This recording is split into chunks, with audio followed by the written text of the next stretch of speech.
Welcome back mga ropa, kwentuhan muna tayo. Pag-usapan natin ang Game 7.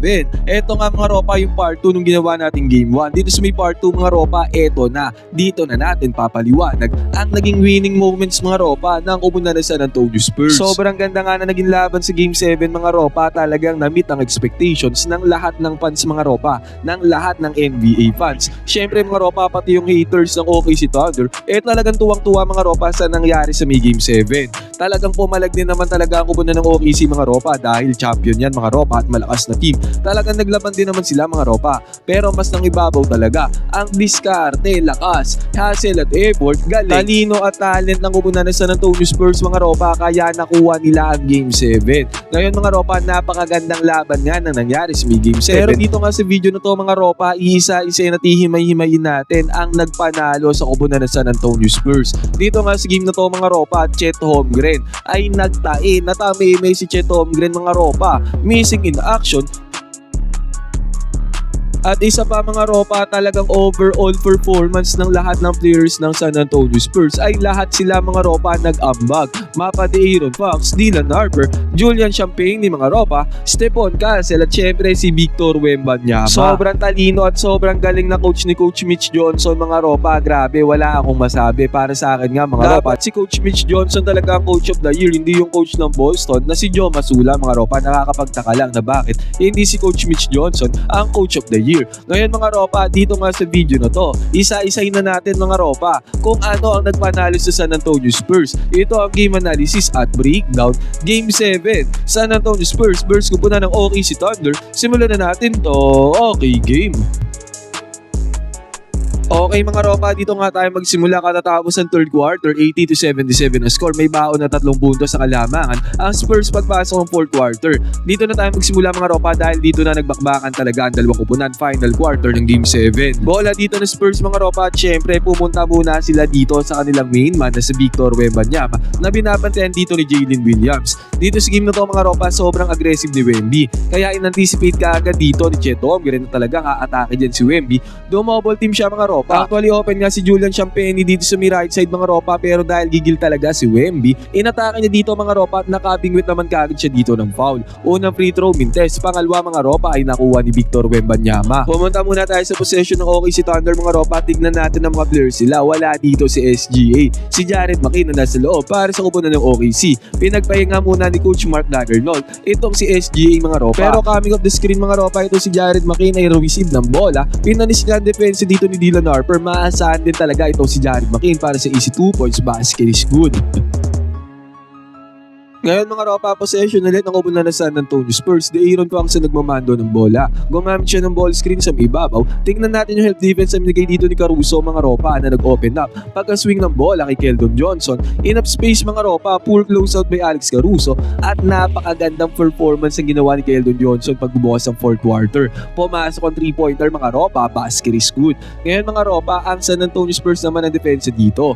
Pagka-swing naman ng bola dito kay Cason Wallace, good closeout na binigay dyan ni Julian Champagne mga ropa, pero pinanis naman dito ni Cason Wallace ang depensa ng kupunan ng San Antonio Spurs. 84-82 nga ang score mga ropa at naghihintay nga kaagad dito sa scoreboard itong si SGA. Hindi niya kailangan magpahinga na mahaba mga ropa, papasok agad siya ni Coach Mark Daigneault. Ngayon mga ropa, possession tayo ng kupunan ng San Antonio Spurs. Pumukul sila ng 3-pointer dito, pero tingnan natin dito mga ropa, dito si Dylan Harper sa may right side. Napakagandang pwesto mga ropa ang ginawa niya para makuha yung rebound. Kitang-kita naman natin dito mga ropa, coming from the right side corner. Siya pa nga nakakuha ng rebound doon sa may ilalim.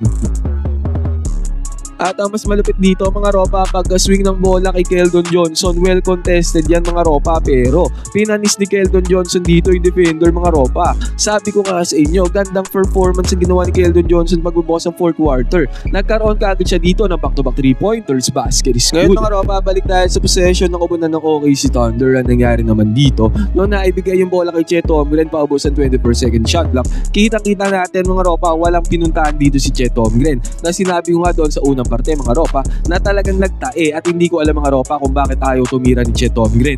Eventually naputukan dyan ng 24-second shot clock violation. Ang una ng OKC Thunder. Ngayon mga ropa, bumalik tayo sa possession ng kupunan ng San Antonio Spurs. Siyempre, nagpunta na naman ang kupunan ng Spurs dito, open poste kay Wemby mga ropa. Pumukol na perimeter jumper mga ropa, pero sumabit dito itong si Jalen Williams. Kitang-kita nga mga ropa, sumabit dyan. At napituan ng foul dito si Jalen Williams. Nagkaroon ng dalawang free throws dito itong si Victor Wembanyama.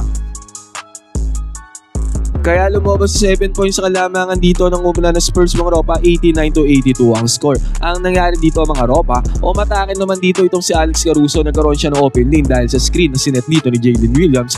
Lumausap dyan si Wemby mga ropa. Akala ko posterize na to mga ropa, pero na-foul dito ni Wemby itong si Alex Caruso. Yan naman na naging challenge sa Spurs dito sa may 4th quarter mga ropa, dahil si Wemby ay nagkaroon ng 4 fouls dyan sa pag-foul niya na yan kay Alex Caruso mga ropa. Ang first free throw dito ni Caruso mga ropa ay nagmintes. Ang pangalawang free throw naman mga ropa ay pumasok.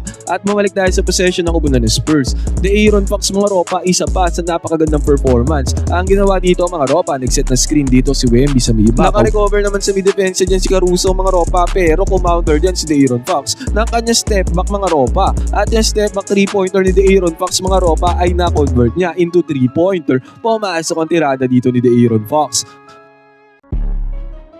Kaya ang score dito mga ropa naging 92-83, lumabas sa 9 points sa kalamangan dito ng San Antonio Spurs. At ito nga mga ropa, possession dito ng kupunan ng OKC Thunder ang nangyari. Umatake dito itong si SGA. Kitang-kita nga natin mga ropa, magandang pasa ang ginawa niya papunta kay Chet Holmgren. Pero nabitawan dito ni Chet yung bola mga ropa, at hindi rin siya nakaporma dito against kay Wemby. Kaya ang ginawa niya mga ropa, kinik-out niya yung bola at eventually nga magandang balasan ng bola ang ginawa dito ng OKC Thunder. Nag-end up ng bola sa kamay ni Cason Wallace na open mga ropa at pinukol ang 3-pointer. Nakapag-convert naman ng 3-pointer dito itong si Cason Wallace. At ang nangyari dito mga ropa, Wemby ang may hawak ng bola. Binabantayan siya dito ni Jalen Williams. Kitang-kita nga natin mga ropa, in-embrace talaga dito ni Wemby yung moment. Tiniraan niya ba naman ng 3-pointer dito itong si Jalen Williams, at kitang-kita natin mga ropa, pumasok ang tirada dyan ni Wemby. Kaya nabawi ka agad yung 3-pointer na ginawa ni Cason Wallace mga ropa, at lumobo ulit sa 9 points sa kalamangan dito ng kupunan ng San Antonio Spurs.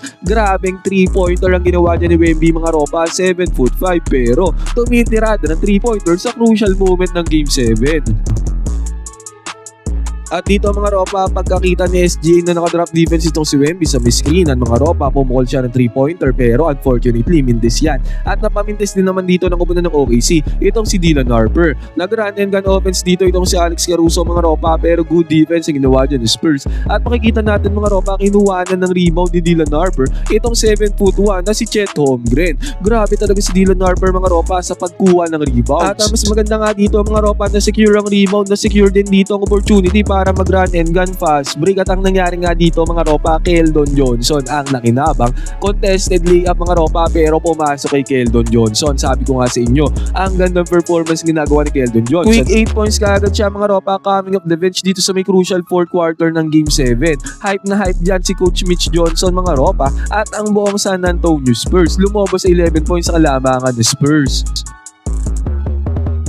After ng timeout, napakagandang play ang sinetap dito ng OKC Thunder, split action play. Grabe ang gravity dito ng SGA. Talagang lumapit dito yung dalawang defenders kasama si Wemby. Kaya pagkakat ni Isaiah Hartenstein, walang close out doon sa may lalim, pumasok ang tirada, may kasama pang foul. Hindi nga lang na-convert dito ni Hartenstein yung bonus free throw. At pagka-penetrate dito ni SGA, ang gandang kick out ang ginawa niya papunta kay Jared McCain. Pero yun nga lang kamalasan, hindi pumasok ang tirada ni Jared McCain sa may long range. Naipagpag na dito ni Stephon Castle ang depensa mga ropa, sayang nga lang hindi naipasok dito ang open mid-range jumper. At sa pagkakataon na to mga ropa, SGA na sobrang ganda performance ang ginawa para sa OKC. Sayang nga lang talaga mga ropa, wala naging tulong kay SGA. Pumasok ang perimeter jumper dito ni SGA. At dahil nga dyan mga ropa, naging 97-91 ang score. Baba sa 6 na puntos ulit ang kalamangan dito ni Spurs. Napatimeout yan si Coach Mitch Johnson mga ropa, at pinasok niya dito itong si Luke Kornet dahil nga foul trouble si Wemby na may 4 na fouls.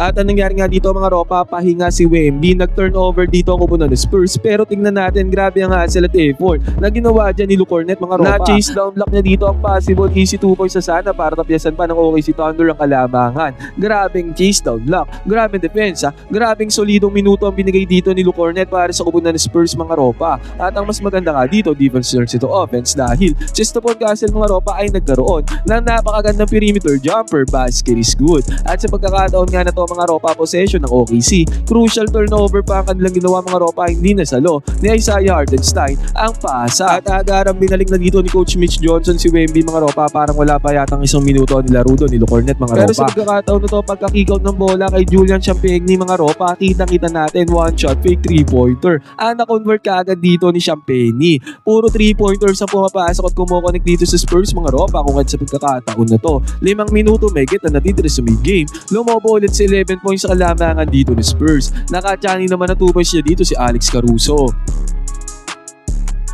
Sumubok dito na umatake si Dylan Harper mga ropa, yun nga lang nag-turnover dito si Dylan. At sa mid-transition mga ropa, live by the tree, drive by the tree ang ginawa dito netong si Jared McCain. Mintes na naman ang kanyang tirada mga ropa, dalawang left side corner 3-pointers na ang minintes dito ni Jared McCain. At ang mas masaklap dito mga ropa, Julian Champagny, naiwan na open, mintes yan, pero ang nandoon na naman sa ilalim mga ropa para sa crucial rebound ay walang iba kundi si Dylan Harper. Ang galing pumeso sa may rebound mga ropa, at dahil dyan nabiyayaan siya ng AC 2 points, crucial 2 points yan mga ropa dito sa may 4th quarter. Wala nang 5 minuto na natitira sa may game.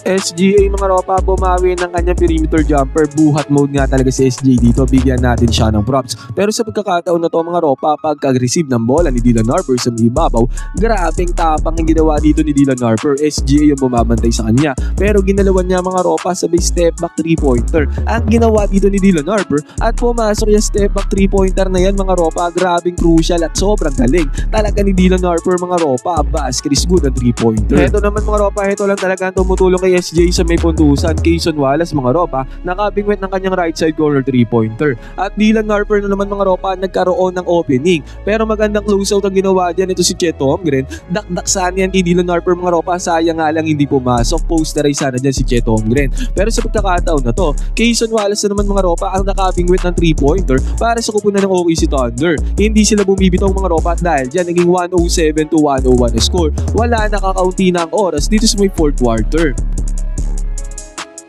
Masakla pa nga dito sa Spurs mga ropa, nag-turnover sila. Pero sa turnover mga ropa, sinubukan dito ng 3-pointer ni SGA para sana ibaba sa 3 puntos ang kalamangan ni Spurs. Mintes nga lang ang 3-pointer dito ni SGA. At dahil dyan, nagkaroon ng perimeter jumper Spurs. Stephon Castle mga ropa, offensive rebound na naman ang kumatay at pumatay dito sa kupunan ng OKC Thunder mga ropa. Mapapansin nga pa din natin, wala na dyan si Chet Holmgren sa main lineup. Nilabas na siya ni Coach Mark Blatternold. At dahil dyan, naging 109-101 na score mga ropa. 40 seconds na nga lang halos na natitira sa may game. Malapit nang manalo ang Spurs. Pero si Kayson Wallace mga ropa, mabilis ang nakakuha ng easy 2 points dito sa may fast break. At nag-turnover pa nga dito ang kupunan ng San Antonio Spurs mga ropa, hindi pa tapos ang laban. Sinubukan dito ng atake ni SGA ang depensa ni Wemby mga ropa, pero natakot si SGA, napakick out siya ng bola. At sa pagkakataon na to mga ropa, nagbalasan ng bola ang kupunan ng OKC. Crucial 3-pointer pinukol sa may right side pero nagmintes. At eventually na foul dito ang OKC mga ropa, good foul para ma-reset ang possession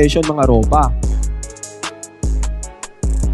Yun nga lang, pagka-reset ng possession, 3-pointer dito ni Alex Caruso ay nagmintes, lumabas ang bola, OKC pa rin ang bola, at another 3-pointer mga ropa, mintes na talaga. Hindi na nakahabol ang OKC. 109-103 natapos ang Game 7 mga ropa, napangawakan ng San Antonio Spurs ang kalamangan at ang panalo dito sa may Game 7. Crucial win mga ropa, abante ang kupunan ng Spurs sa NBA Finals, nakakaharapin nila ang kupunan ng New York Knicks. Grabing effort at silang ginawa dito ng San Antonio Spurs, buong team mga ropa, lahat ng players deserve ang panalo. Nakakaawa naman si SGA dahil wala naging tulong mga ropa. Wala siya naging katulong sa Game 7. Ngayon mga ropa, ang tanong ko sa inyo, sino ang manok nyo sa NBA Finals? New York Knicks ba o San Antonio Spurs? Pwede na kayo mag-comment dyan sa Ubani Opinion, magkwentuhan tayo.